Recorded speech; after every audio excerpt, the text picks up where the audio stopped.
Hi, I'm Darren Price from Vic Bastard's State of Play. We return once more to Midgar with the Final Fantasy VII Remake. 1997's Final Fantasy VII was a series high point for Square's very Japanese role-playing game series. It was also the first in the series to make the jump from 2D sprites to 3D graphics, albeit with pre-rendered backgrounds.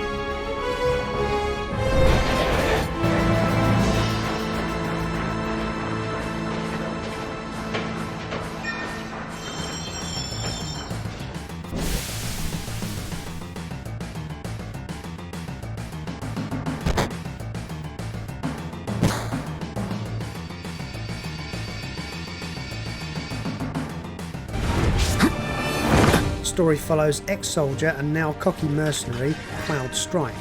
With eco-freedom fighters Avalanche, they all set out to take on the Shinra Electric Power Company. Shinra uses the power of the planet, Mako, to generate electricity for the city of Midgar, a disc-like metropolis suspended over the slums on the surface below. The game starts as Cloud teams up with the grumpy Barrett, the infatuated Jessie, action man Biggs, and comic foil Wedge on a mission to sabotage one of Shinra's reactors.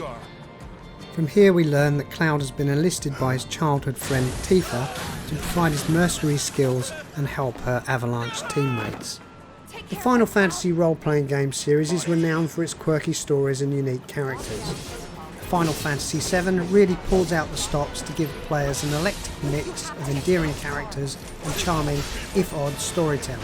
Square Enix Final Fantasy VII Remake successfully takes the essence of the original game and modernises it for a new audience. Fans of the original will recognise the story, if not the actual narrative, which has been expanded in this new version. There are whole new sequences and side quests not in the original. The Final Fantasy VII Remake is only the first part of what is intended to be an episodic game release. As such, the game does not extend beyond the city of Midgar. Whilst I've no problem with this and the expanded story works well, as a player very familiar with the original game, some sections did feel a bit unnecessarily padded out. Combat plays a large part of Japanese role-playing games. The combat system for the remake has been completely revised. However, there is the option to use the old combat system if you must. Instead of the turn-based attacks of the original, the combat is in real time, with a pause for selecting items and special abilities.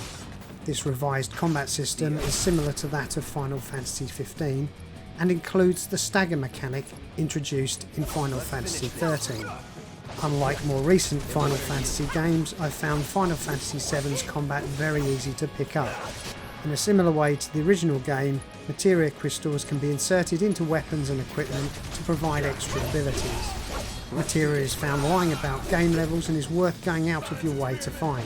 While some is very common, like lightning and cure, there are rare materia that allow players to summon creatures to fight alongside the party.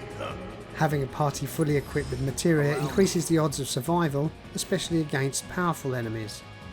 Being a Japanese role-playing game at heart, the Final Fantasy VII Remake features a large variety of enemies, each with their own strengths and weaknesses. Early on, players are given access materia that can be used to find out opponents' vulnerabilities. Whilst Cloud is the main character, for most battles the player can switch between the teammates in the party. Whilst they will continue to fight on their own, players may need to manually utilise other characters' special abilities. Unlike Final Fantasy XV, the Final Fantasy Remake isn't what I'd call an open world. Whilst players are allowed to wander about, for the most part the game guides players along a semi-linear path. similar to the first 20 odd hours of Final Fantasy XIII. Not that I've got a problem with this, but it may be a surprise to players just off Final Fantasy XV. Whilst the original game was criticised for having too many random encounters just popping up, you can usually see your would-be opponents as you approach them. The new combat is fast and frantic, but with a strategic element in the selection of abilities and summons that stops it from becoming a button-mashing exercise. The game's graphics are, simply put, breathtaking. The in-engine visuals are not that dissimilar to those in the 2006 CGI-rendered sequel movie Final Fantasy VII Advent Children. It's a far cry from the original game's mix of rudimentary 3D characters and static backdrops. This time we have fully realised characters in full 3D environments. Another change is the addition of a full voice cast rather than dialogue balloons. There's still the odd dialogue choice, but for the most part you can just sit back and listen. Fans of the original will likely not only be moved by the epic recreation of the original opening sequence, but also the reorchestrated version of the game's soundtrack. The cues are all there, and whilst the classic end of battle tune is omitted, it's still in the game and should bring a smile to your face. The game has been recreated with the expectations of a modern audience more familiar with the slick style of Final Fantasy XV. For veterans of the original, this means a new, more polished Final Fantasy VII experience. The episodic nature of this retelling has meant changes to the way characters are introduced to players in order to set up the story for later. The chronological changes are, however, minor. The Final Fantasy remake is both a homage to the original and an opportunity to revitalise the greatest entry in the Final Fantasy series. The characters, story, game mechanics and general charm of the remake perfectly captures the feel of the original game. This new version of the game proves that Final Fantasy VII is one of the greatest games ever made, and I can't wait for the next part of the remake. I give it 9.5 out of 10. Thanks for listening. Don't forget to like the video and hit subscribe.